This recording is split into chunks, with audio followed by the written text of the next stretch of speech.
migran? Los adultos. Entonces, bueno, este serviría como para evitar que a nivel hepático se den esos trayectos migratorios que generan ese daño hepático tan marcado en esta patología.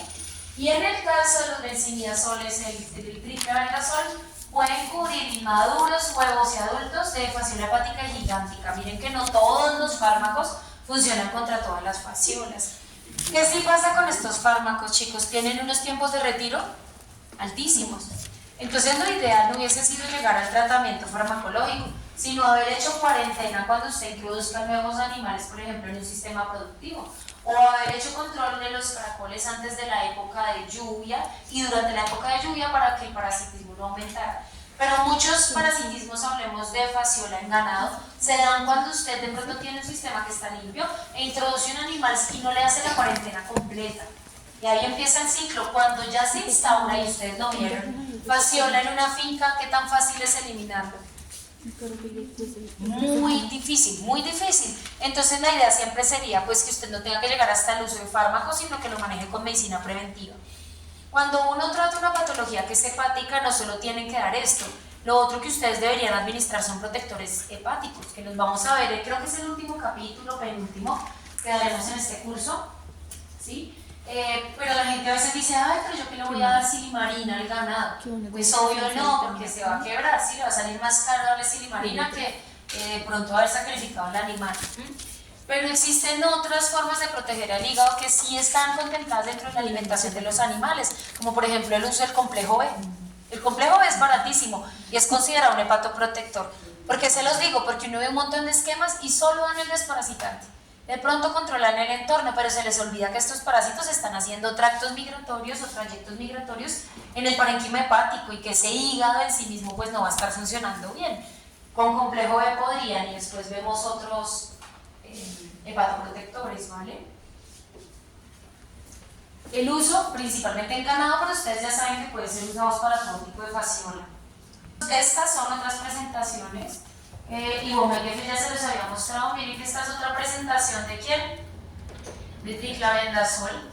Quiero que sepan que existen reportes de uso de fenbendazol a dosis altísimas en periodos prolongados para el control de fasciola, porque aquí no se los puse en las diapositivas, pero si usted busca encuentra unos esquemas extensos con fenbendazol. ¿Qué están viendo acá? Ejemplos, no están todos, muchachos. Son algunos ejemplos de los tiempos de retiro que pueden tener estas sustancias, por ejemplo, en leche, en carne. Por ejemplo, el closantel no se elimina en leche, pero dura 30 días en carne. Tenemos, por ejemplo, el nitroxinil 63 días en carne y 3 de leche. Clorsulón 8 de carne, 4 en leche. Bueno, aquí usted está viendo que otra limitante en las moléculas es que efectivamente van a tardar un tiempo importante en salir. ¿Qué ganado? Por su manejo y sus condiciones de manejo y su hábitat tiende a tener más fasciola, ¿lo vieron? ¿Carne o leche? Lechería. Lechería, muchachos, porque los caracoles normalmente hacen su ciclo de vida en zonas inundables. Ahora, claro, puede ser zonas inundables en ganadería de carne, pero los reportes están más hechos en el ganado que sufre un mayor control, el de leche. En perros, chicos, tengan precaución, porque si bien estas sustancias se pueden usar en muchas otras especies, la investigación de trematocidas en caninos, en felinos, es mucho más deficiente respecto a lo que sucede en rumiantes. Así que se han reportado por esquemas con estas sustancias para el tratamiento de fasciola en ellos, muertes súbitas.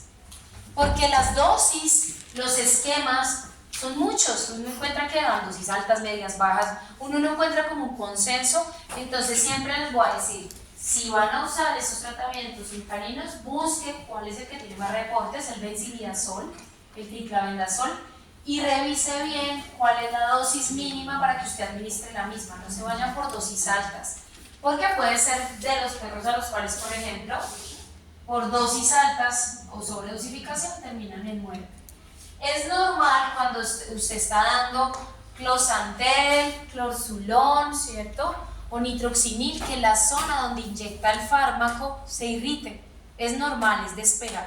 Les decía en clases anteriores que muchos de los fármacos son irritantes, así como el anestésico, muchos antibióticos, y los volúmenes de estos fármacos son grandes. Entonces, ¿qué podrían hacer para evitar esa lesión del tejido?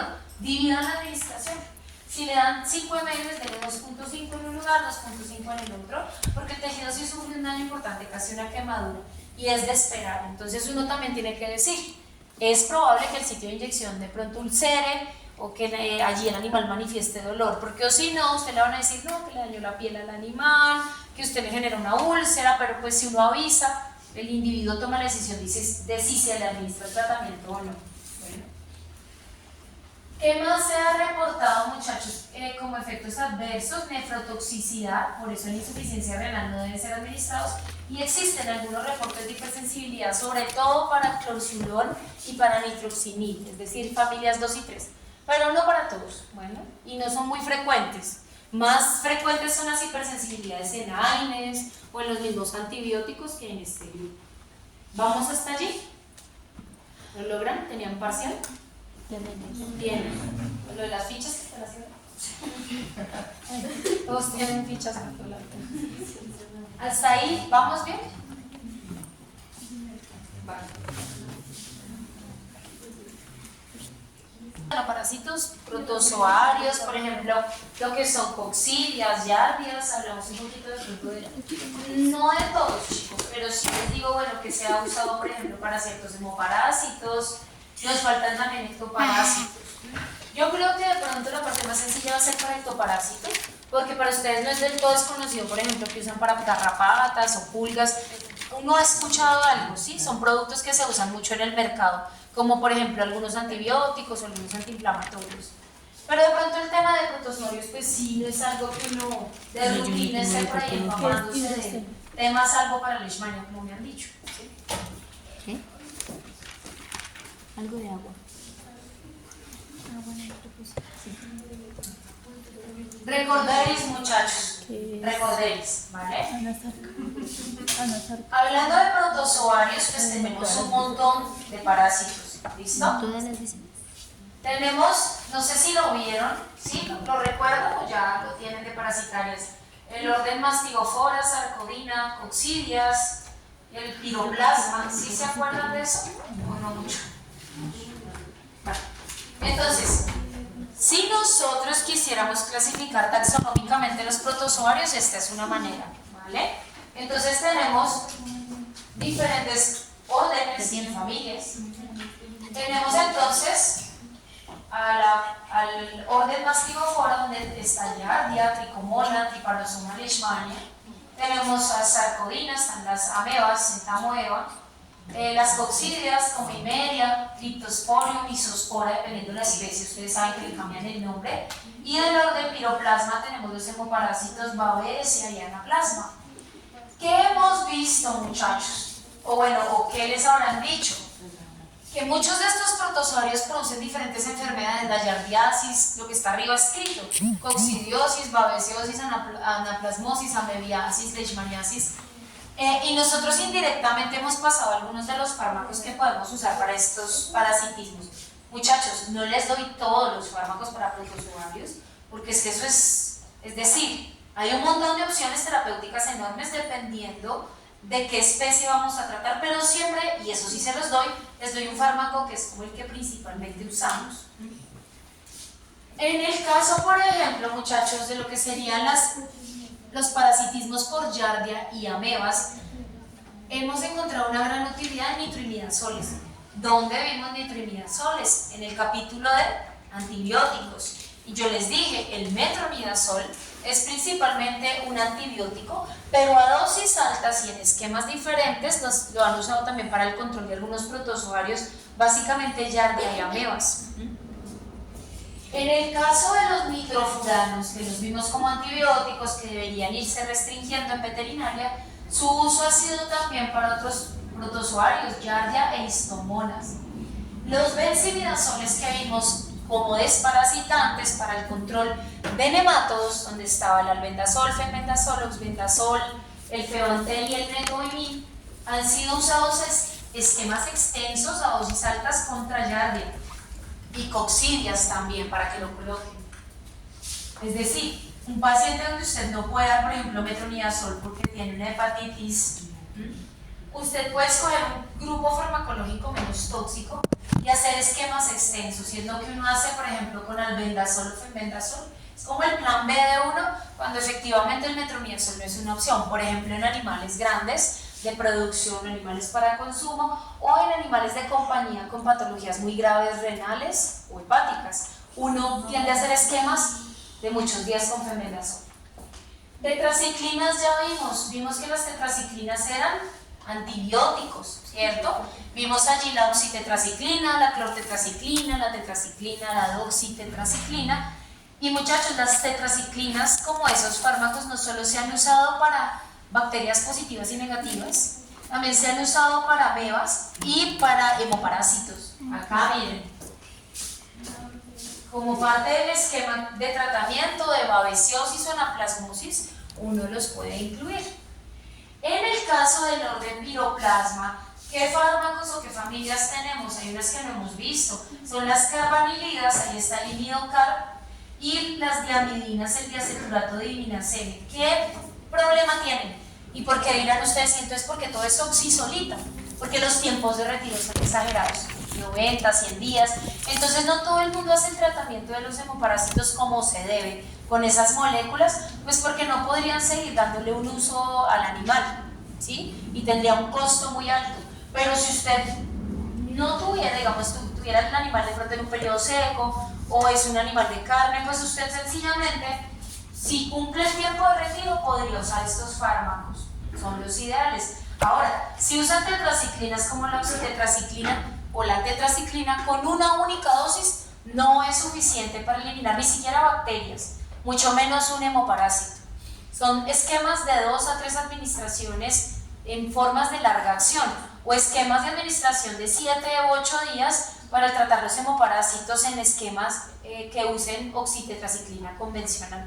Dense cuenta que esto está mal hecho, porque cuando uno va a campo y pregunta para hemoparásitos qué hacen, la gente dice, no, le inyectamos un día oxitetraciclina, un día, una dosis. Ese es el motivo por el cual la resistencia a estos fármacos aumentó un montón en los últimos 10 años, pues porque los esquemas fueron inadecuados, y uno se pregunta, ¿y dónde estaba el profesional? Uno entiende si de pronto es el técnico o el trabajador que está haciendo ahí su esquema X y probando cosas, pero donde uno sabe que hay asesoría veterinaria, pues uno dice, ¿y el profesional? Pues si uno va a usar un fármaco mínimo, revisa, se actualiza para ver que esté haciendo lo correcto, muchachos. ¿Qué es importante entonces también? Miren acá, conocer el ciclo, porque al igual que en otros parásitos internos o parásitos externos, muchas formas de vida se mantienen o se sostienen por su permanencia en el ambiente, o sea, es decir, el ciclo continúa por sus formas medioambientales. Y les doy el ejemplo de la yardia. Nosotros podemos tratar en el animal muy bien la yardia, pero si usted, por ejemplo, al animal durante el tratamiento no le controló el entorno o no le controló la zona perianal, que es donde a veces quedan allí los quistes, y él se lame, es frecuente en animales de compañía que laman la zona perianal, se reinfectan, muchachos, como con las tenias. Entonces, el manejo implica no solo usar el fármaco y desparasitarlo, sino hacer control medioambiental. Y en el tema de los parásitos, muchachos, el hipoclorito, porque uno dice, pues cloro, y la mayoría de antidesinfectantes, de rutina para un hogar o para un local, no son útiles. Para quistes no son útiles. Entonces ahí es cuando uno tiene que usar desinfectantes especiales, de esos que uno usa que para el equipo, para los equipos, o para el instrumental, el glutaraldehído, el amonio cuaternario, otro tipo de sustancias. Y eso hace parte de lo que uno revisa, muchachos. No hay control medioambiental ni para qué es parasita el animal, porque obviamente muchos de estos ciclos se perpetúan porque no se controla correctamente el ambiente. Por ejemplo, cambiando de parásito, las pulgas, la gente dice, no, echar a lavar las cobijas. No es suficiente a veces para eliminar, por ejemplo, huevos y las mismas pulgas, el agua y el jabón. A veces toca con otro tipo de productos desparasitantes o para el suelo, porque si no el ciclo no va a acabar, ¿vale?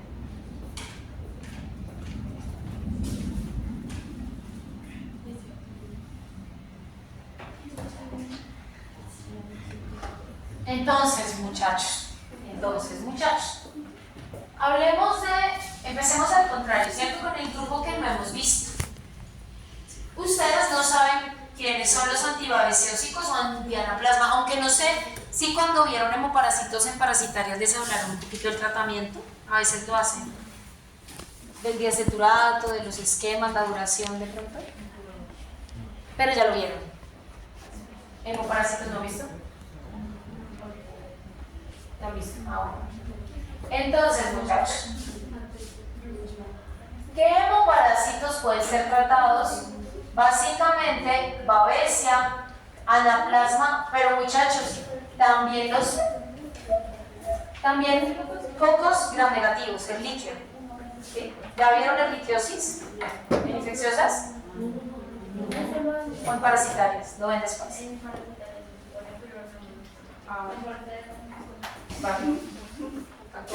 Toca que miren, que revisen la literatura que les recomienda el profe. Porque sí. Entonces, muchachos, Ehrlichia es un hemoparásito, pero miren que él no es piroplasma, por eso se los excluyo. Él es una bacteria un poco gram negativo. Sin embargo, cuando usted va a revisar esquemas de tratamiento para Ehrlichia, usted encuentra similitud con los esquemas para babesia y anaplasma, que son de otro orden, y es el uso de tetraciclinas. En los animales de compañía, por ejemplo, para erliquiosis, usted encuentra que podemos usar doxiciclina, mientras que para lo que es babesia y anaplasma usted va a encontrar tetraciclina o la oxitetraciclina inyectable. ¿Estamos? ¿Qué hacen este tipo de sustancias? Entonces, usted ve aquí dos gráficos, ¿sí? En el caso, muchachos, de lo que es el diminaceno, diaceturato de diminaceno, o diaceturato de diminaceno, o diminaceno aceturato, pues todos son el mismo nombre, pero en diferente orden o con diferente terminación. Lo que hacen ese tipo de sustancias, muchachos, es alterar la cadena de transporte de electrones. Profe, ¿qué es esta gráfica? Yo estoy haciendo un zoom en la membrana de la mitocondria y estoy viendo cómo se da el transporte de electrones para la producción de energía o ATP. Entonces, lo que hace el diaceturato de diminaceno, que es el que a veces uno da solito para el tratamiento de babesia, es desacoplar esa cadena de transporte para que el parásito muera. Es decir, son fármacos protozoacidas, se les llama a los que eliminan protozoarios, a los que los matan. Ya les escribo.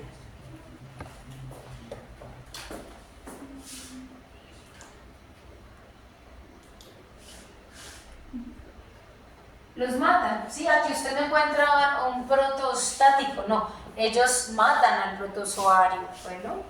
En el caso del imidocar o dipropionato, que es la forma química de imidocar, lo que hacen es alterar la replicación del ADN del parásito, ¿cierto? Entonces eso también va a promover pues, que el parásito no pueda continuar su crecimiento, desarrollo y multiplicación y sencillamente el parásito termina muriendo.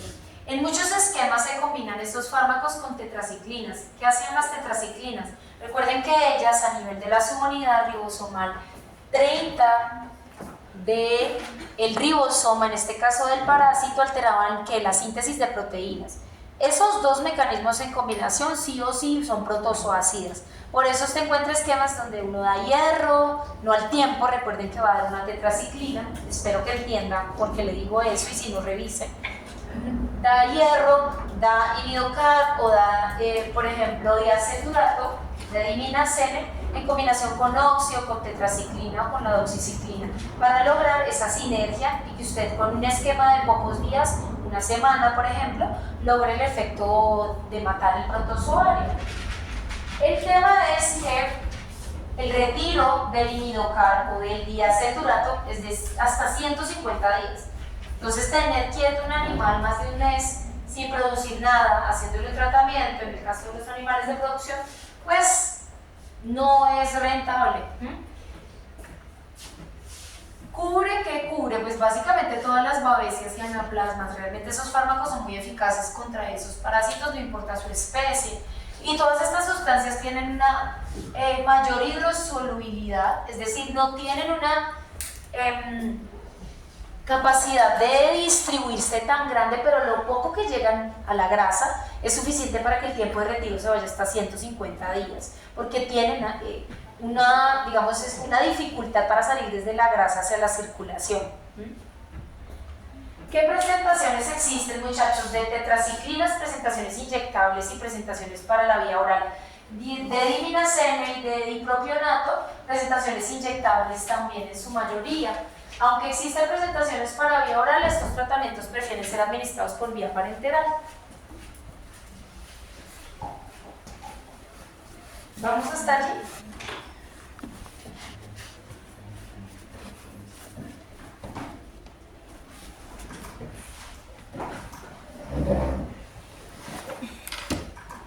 ¿Vamos hasta allí, muchachos?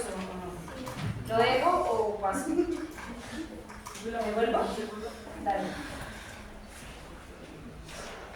Ya, perfecto.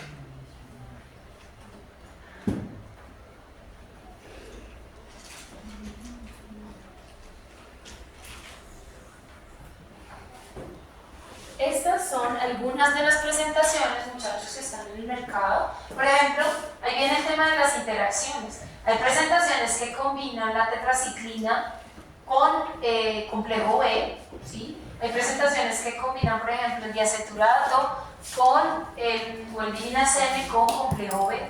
El imidocalci tiende a venir solo y hay presentaciones que solo tienen diminacene o diminacene con vitaminas del complejo B. ¿Por qué motivo? Para estimular la hematopoiesis y para estimular también la producción de hemoglobina en ese caso. ¿Entienden por qué?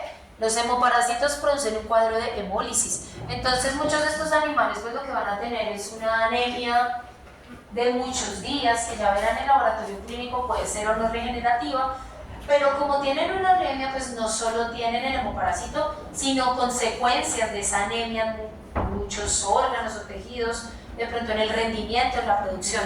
Un animal anémico no produce como debería producir, un animal anémico no se ejercita como se debería ejercitar.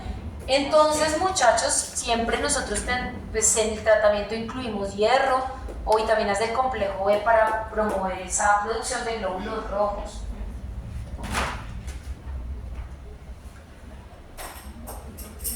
Hay más, muchachos. ¿Qué pasa, chicos?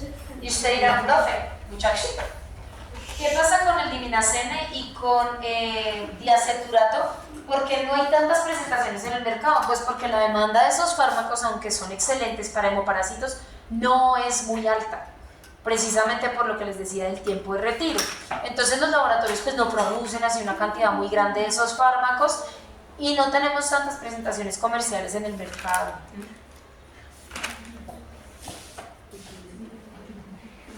Ahora hablemos de las coccidias. ¿Vieron el ciclo? ¿Lo han leído? Las coccidias son otro tipo de protozoario, ¿cierto? Y las coccidias pueden tener diferentes nombres. Tenemos Toxoplasma, Sarcocystis, Cryptosporidium y Merizospora, pero todos son coccidias. Recuerden que, por ejemplo, dependiendo de la especie se les da un nombre diferente. ¿O no lo han visto? Eimeria, Eimeria cerulina. Vale, entonces toca. Me va a tocar que de pronto con algo de autonomía, ahorita no en vacaciones, si no lo alcanzan a ver, lo lean, porque sí son parasitismos muy difíciles de abordar por el tipo de ciclo de vida. Y es que resulta, muchachos, que estas coccidias tienen un ciclo donde pueden hacer, si quieren llamémoslo, de pronto no es el término correcto, pero para que me lo entiendan, donde pueden durar latentes en el intestino, en los enterocitos mucho tiempo, produciendo ¿qué? Alteración en la absorción. Entonces animales que tienen coccidiosis, usted los puede ver de esta manera, comen como el que tiene una tenia, pero no suben de peso y están emaciados, tienen una mala absorción de nutrientes incluidos antioxidantes y vitaminas, así que los animales tienen un pelo hirsuto y una baja condición corporal. Muchachos, una vez las coccidias invaden el intestino, su eliminación completa es, algunos dicen, de los que investigan sobre esos parasitismos, es imposible. Uno puede reducir la carga parasitaria, pero no son 100% eficaces los fármacos como para poder eliminar las formas que quedan latentes dentro de los enterocitos. Así que no es un parasitismo fácil de abordar. Lo que sería ideal es que nosotros evitemos el contacto del animal con coccidia, pero muchas de esas transmisiones se dan de la madre al hijo. en los primeros días de vida, así que desde pequeños van infectados. Bien, pero si habían escuchado Toxoplasma sarcoides leptosporin, y si ustedes leen eso, algunos son zoonosis, ¿cierto? Claro. Entonces el tema de que los tenemos que tratar no solo es porque generen mala absorción en el animal, es porque la eliminación periódica de estas coccidias en las heces también representa un riesgo en términos de salud pública. ¿Cómo mantienen así a grosso modo, porque me dicen que no han visto el ciclo de vida, cómo se mantiene este parasitismo? Básicamente porque el animal que tiene coccidias en su interior, cuando tiene algo de inmunodepresión, esas formas latentes se activan, se multiplican, crecen y pueden generar lo que llamamos un cuadro clínico, con diarrea sanguinolenta, a veces mucosanguinolenta, y el animal que está por allí, que tiene contaminación por la vía oral, es decir, la transmisión es solo fecal, bueno, sería fecoral, pero bueno, puro fecal, básicamente van a permitir el ciclo y también a promover la eliminación. Eliminar esto en el ambiente es muy difícil, a veces, por ejemplo, en sistemas productivos toca hacer encalado y flameado, pero si usted tiene, como pasa en algunos, por ejemplo, hablemos de pequeños, de pronto usted tiene, no lo llamemos criadero, llamémosle una fundación, y esa fundación no está en un suelo que pueda ser encalado y flameado, usted sobre la tierra, usted nunca va a eliminar el ciclo, porque es muy difícil pues hacer ese tipo de desinfección sobre la tierra, y así pasa en muchos lugares, muchachos, donde la carga parasitaria es exagerada por estos parásitos, no pueden eliminarlo porque tocaría mover el sistema productivo, o botar asfalto, botar, bueno, cemento, poner cemento y poder encalar y flamear. Chicos, las coccidias afectan todos los seres vivos y les decía además son zoonosis. Aves, bovinos y sobre todo en los animales de producción se han estudiado mucho y en caninos por el tema allí de la zoonosis. Y no es que la verdad, muchachos, o sea, yo les voy a dar algunos esquemas de tratamiento, pero quiero que de entrada sepan, cuando tengan un paciente con coccidiosis, no importa la especie, que no se toma a la ligera. Uno no empieza como con un tratamiento ahí mal hecho y a baja dosis y no recomienda nada para el ambiente porque el problema se le va a agravar y tratarlo después es imposible prácticamente. Sí, hay animales que duran toda la vida con esa coccidiosis que se activa periódicamente dependiendo qué tanto estrés recibe el animal y usted nunca logra eliminarlo. ¿Vale? ¿Qué logra uno? Disminuir la carga parasitaria, pero como no siempre está en la luz intestinal, hay momentos en los que se queda dentro del enterocito, allí en latencia, usted no siempre ve el parásito, es muy complejo. Entonces, chicos, ¿qué tienen que saber de estas coccidias? Que ellas van a tener fases extracelulares y que tienen fases intracelulares a nivel del intestino. Miren algo, muchachos, yo ni de bacterias y ni de parásitos les había hablado de las formas intracelulares. Tratar formas intracelulares, bien sea de bacterias o de parásitos, es muy complejo. Es como el que quiere tratar un absceso. ¿Por qué? Porque esa ubicación del parásito, por ejemplo, en el enterocito, impide que muchos fármacos lleguen hasta el lugar de acción. Es eso. Y para que llegue hasta el lugar de acción dentro de una célula del animal, las dosis a veces son citotóxicas, es decir, hay que acabar con la célula para acabar con el parásito.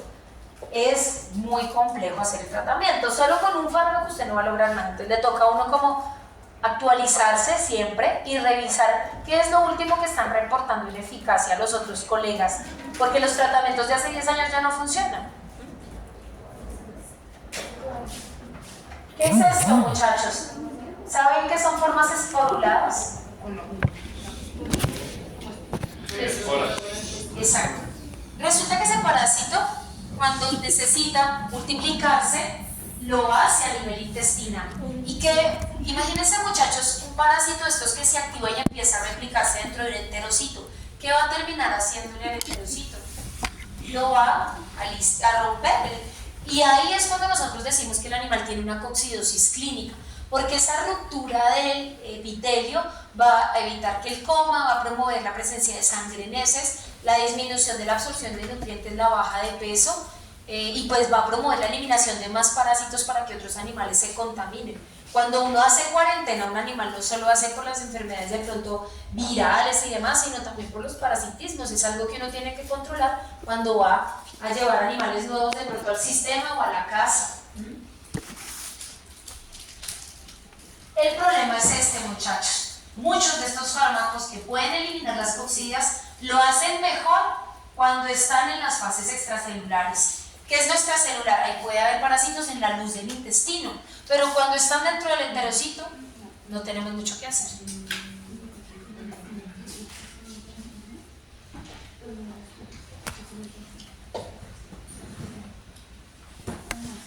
¿Qué recuerdan, muchachos? Quinolonas, hemos visto cuáles, en dónde. En Antillo. Que eliminan parásitos. Entonces, estas quinolonas no son fluoradas, al contrario, tienen más grupos tienen hidróxidos, son hidroxiquinolonas. ¿Quiénes están acá, muchachos? Moléculas que se usaron mucho tiempo, hoy en día menos, hoy en día no mucho, se usan en aves, como el de coquinato, quinolato, mequinato. Entonces, cuando hablamos de coccidias, ¿cómo decimos o cómo nos referimos al mecanismo de acción? Si son coccidicidas o si son coccidiostatos, ¿vale? Es decir, si matan la coccidia, ¿en dónde tenemos que matar las coccidias, muchachos? En las formas clínicas. Cuando el animal tiene la diarrea ya sanguinolenta, mucosanguinolenta, y usted quiere matar esas formas adultas que rompieron allá los enterocitos y están en la luz intestinal. ¿Qué es un coccidiostato? El que impide la replicación. ¿Usted cuándo quiere evitar la replicación? Cuando el animal tiene coccidias intracelulares y usted no quiere que rompan allá todo el epitelio intestinal. Usted da coccidiostatos. Pero miren que eso no evita que esas coccidias mueran, es decir, eso no va a generar que ellas mueran o no va a evitar que ellas de pronto se activen y generen una coccidiosis clínica. ¿Entienden por qué los animales vuelven a recaer cuando se infectaron por primera vez por coccidias? Porque pueden tardar 6 meses, 1 año, las formas de manera intracelular. Y usted no se da cuenta si el animal tiene una coccidiosis porque no hay nada en la luz intestinal, pero usted sí ve que él no gana peso adecuadamente, que tiene una pobre condición corporal, que por más que usted le suplemente, el animal no mejora. Son esos animales con coccidias. Y segundo, ¿cómo podemos referirnos también al mecanismo de acción? En el caso de estas sustancias son coccidiostatos, es decir que estas hidroxiquinolonas se usan en coccidiosis subclínica, cuando él no tiene signos de la enfermedad, cuando tiene las coccidias dentro de los enterocitos. ¿Cómo logran ese efecto coccidiostato? ¿Cómo impiden la replicación de las coccidias? Porque alteran el transporte de electrones a nivel mitocondrial dentro de la coccidia. Es decir, la coccidia no produce energía. Y si no tiene energía suficiente, pues digamos que mantiene algunos procesos vitales, pero no se puede replicar. Pero tendríamos que estarle dando toda la vida al fármaco al animal para que esa coccidia nunca se replique. ¿Estamos? ¿Vamos hasta allí, muchachos?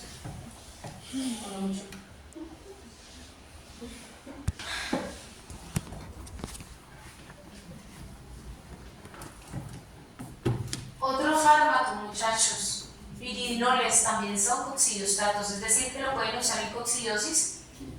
¿Cómo sabe usted que un animal tiene coccidiosis subclínica? Porque tiene historia que tuvo coccidiosis clínica, ¿cierto?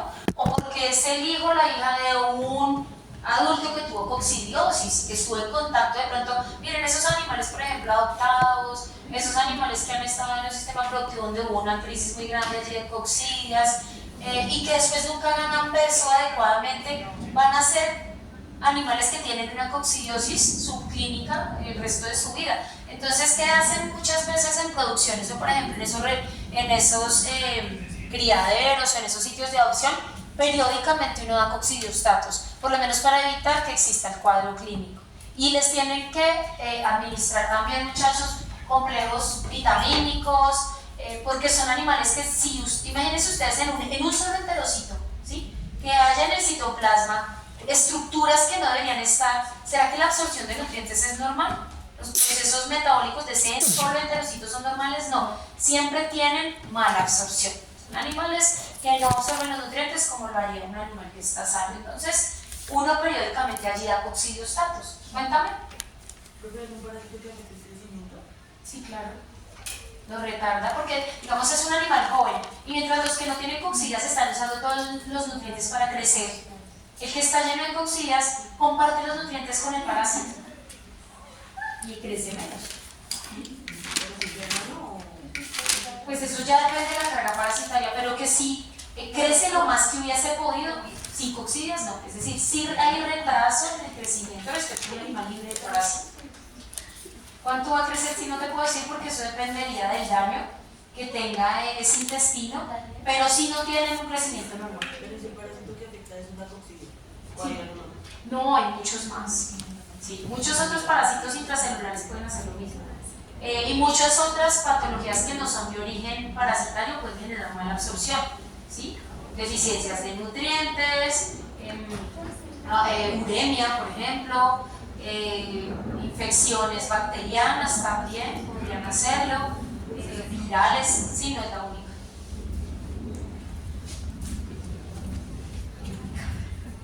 ¿Quiénes, chicos, muchachos, quién es el principal pirinol? Aquí hay más, yo les doy un nombre para que lo recuerden. Clopidol, vienen varios medicamentos con fines coccidiostatos, ¿sí? Están viendo acá el mecanismo, inhibición temprana del desarrollo del coccidio. ¿Qué pasa, muchachos? Parte del daño que se puede llegar a generar lo hace el mismo sistema inmune del huésped, sobre todo cuando la coccidiosis es clínica y el animal monta una respuesta inmune contra el parásito. Él puede llegar a montar después una respuesta inmune también contra las formas de vida intracelular. Entonces, algunos fármacos evitan el desarrollo del parásito no solo para que no salga del intestino, no rompa los enterocitos, sino para que el animal no desarrolle una inmunidad. Eso es útil en formas subclínicas, no en formas clínicas. Y tenemos un montón de opciones más. Más o menos hoy en día tenemos unas 18 opciones contra coccidias. En veterinaria nos defendemos bien con unas 7, 5, 7, pero depende de la especie.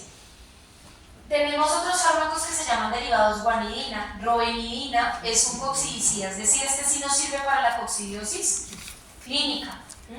¿Cómo lo hace? Hay unas formas de estos parásitos y les voy a pedir, aunque no lo hayan visto, por favor, que para el día martes, si nos vemos allá en el M para tomar muestra en las mascotas, revisen, así sea en internet, el ciclo de vida de las coccidias, ¿vale?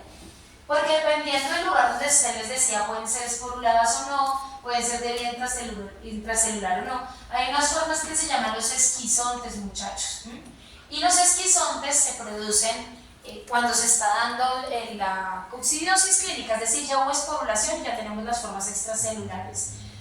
Si el ciclo continúa y el parásito se reproduce y llega a formar merozoitos, va a invadir nuevos enterocitos y ese animal pues va a durar mucho más parasitado. La idea es que cuando él tiene coccidiosis clínica, los que están en la luz intestinal se eliminen, se mueran para que no se reproduzcan y colonicen más células intestinales. Y uno que usamos mucho, muchachos, los derivados triacínicos. Yo creo que ustedes han escuchado todo el Trasuril. Se usa muchísimo, tanto en grandes como en pequeños y en silvestres. De pronto han escuchado el Total Full F, Total Full, bueno, muchas presentaciones en el mercado tienen Toltrasuril. ¿Qué pasa, muchachos? Cuando los mecanismos de los fármacos comparten ciertas estructuras del mamífero, nosotros tenemos un factor en contra porque podemos generar daño en el animal. Pero resulta que las coccidias tienen una estructura que se llama el complejo clorofílico. ¿Puede ser usado en alguna clase? Les decía que hay fármacos que son más selectivos, de estructuras que solo están en el parásito. Chicos, las coccidias tienen un complejo clorofílico. ¿El mamífero tiene eso? ¿Tenemos complejos clorofílicos? Bueno, en teoría no. Sí. En teoría no tenemos complejos clorofílicos, pero las coccidias sí. Es decir, que usted aquí tiene un fármaco al que le puede subir la dosis y si no genera toxicidad en el animal, sí puede llegar a promover la muerte del parásito.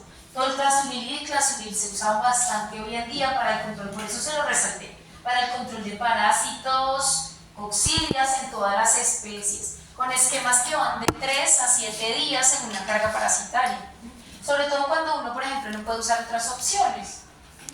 Y el diclazuril, este es coccidicida, es decir, cuando hay coccidosis clínica usted puede usar toltrasuril. Y para mantener en su coccidosis subclínica usted puede usar diclazuril, que forman complejos ion fármaco, ion que ion, el ion de transporte de electrones a nivel mitocondrial en el parásito, es decir, tiene un mecanismo diferente al del toltrasuril, pero son de la misma familia. ¿Quién es el mejor en este caso? Muchachos. El toltrasuril, precisamente porque se une a una estructura que solo tiene el parásito. ¿Vamos hasta allí? Sí, profe.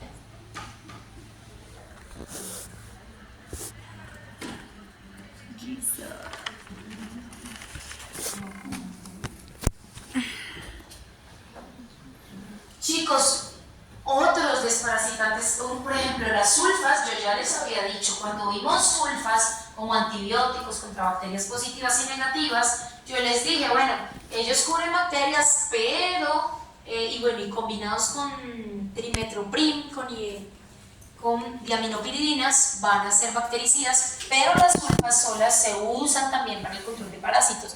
Y les dije, vamos a verlo después, aquí lo estamos viendo, las sulfas solas tienen la capacidad de ser coccidiostáticos o coccidicidas dependiendo de la dosis. Las sulfas se usan mucho para el control de coccidias es decir, eimerias, en aves, ¿vale, muchachos? Muchísimo, se mezclan con el alimento.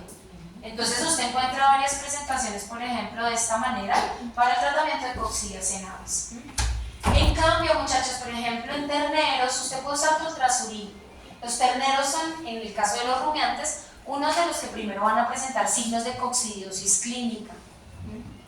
Y usted puede usar uno que se llama amprolio cuando tiene la fase clínica. ¿Cómo se ve, muchachos? Esto es típico, ¿sí? Un animal con heces sanguinolentas, si usted pudiera apreciar allí cómo están las heces, además de que huelen muy mal, tienen mucho moco. Pilas, la presencia de moco en las heces no siempre todo el mundo dice giardia, no. Coccidias también lo hacen, aumentan la producción de moco de manera importante. Entonces considere que es un animal al que hay que reponerle líquidos, no solo por la diarrea, sino por la producción de moco. El moco tiene mucha agua, pero además en el caso de que usted ya vea clínicamente esa coccidiosis, usted puede usar amprolio. ¿Qué usamos en rumiantes? Amprolio, toltrasuril. ¿Qué usamos en pequeños? Principalmente ahorita toltrasuril, diclazuril. ¿Qué usamos en aves? Más que nada sulfas. Les voy a llamar para terneros, para ganado. O también rumiantes en general, si quieres ponlo. Nos falta, chicos, el seminario, un parcial, que es el de antibióticos desparasitantes. Estamos en la semana, ¿qué? 12, 14. 14. ¿14? No, 12, no, yo no. 12. Listo. Les propongo, chicos, ya esta última parte es como vemos el tema, hacemos la actividad, vemos el tema, hacemos la actividad. Lo ideal sería, ustedes me dirán, que este tema de desparasitantes y antibióticos son preguntas, ¿sí? Como un taller que no me van a entregar, ¿a cuál verán? ¿Sí? Yo les puedo enviar unas listas de preguntas de antibióticos y desparasitantes a partir de las cuales yo haría el examen, como para que tengan una guía. ¿Qué no estaría allí? Los cálculos de dosis que siempre van a salir. Se me ocurre eso como para que no sea como el parcial pasado, de lo que tengan una guía, una idea de qué podría preguntar. Pero es una lista grande de preguntas. ¿Listo? ¿Les sirve eso para estudiar? Sí, claro. Listo. Entonces, yo hoy les envío esa guía de preguntas antes de la medianoche. Espero, aspiro.